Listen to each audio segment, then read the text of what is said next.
All right, so we're here with one of the producers of Jackie. How did you get involved with the project from the start? I got involved after the script came to me, and it had Pablo Larraín and Natalie, and a huge fan of Pablo Larraín's and the club, and I loved everything he'd ever done. So I couldn't wait to meet him. And obviously Natalie, I mean, you just have to say Natalie Portman. I would probably so that's it. So of course I was so honored to be involved. That's so cool. Did you also, wasn't Darren Aronofsky was one of the producers too, right? Talk about how much exactly he was involved in this one. Because it does have a little bit of an eerie feel at times. It's nightmarish, like a Black Swan or something. But how much was he involved?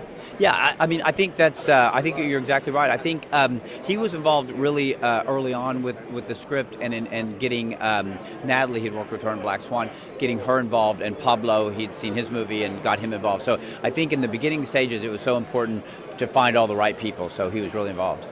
And then how about in terms of just trying to cut in I love all the archival footage you guys use, and Pablo was just talking about how when she's looking out that window and it's reflecting the actual crowd of the, favorite shot. It's my favorite shot in the movie. Why is that your favorite shot? Well, because I agree. Yeah, well, and that's the actual crowd that was there at the time. So it's watching Natalie sit back and know that in her mind she's thinking about actually being Jackie and seeing all those people that are grieving, she's taking on all the pain of America at the time and everything.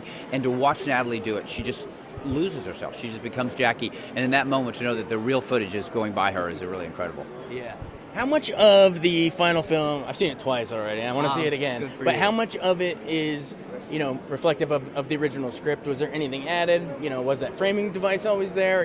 How closely is it to the original one you saw? Yeah, I think Noah wrote the script and it was amazing. But yeah, I think Pablo added a lot of the framing story, and also Natalie added a lot of dialogue just through a lot of reading that she did. So yeah, it's always, it changes, but it was definitely a joint effort by all of them. Is there a scene where you said the window reflection is your favorite shot, but is there one that got you in the gut emotionally most? Did you tear up at a certain scene with when she goes in and talks to the kids, or any of them? I mean, actually, again, I've seen it so many times, so I always catch me on what day, and I'll tell you my favorite scene because there's been so many. But when she goes in and stands up and says she's going to walk the day of the funeral, I think that's one of the most cinematic, movie experiences I've ever had. Not even being involved, I just sat back and said, "Who are you?" Not only is it Natalie Portman as Jackie Kennedy, but Jackie Kennedy standing up for herself and saying, "I don't care what happens, I'm going for it, and I'm going to have a great funeral for my husband, and anybody can walk or not." And I just think it's such a powerful woman, and I'm so proud of her in that moment. It's incredible. Awesome. Well, hopefully she bags another Oscar, so we'll see. Wouldn't that be nice? That'd be great. All right, thanks.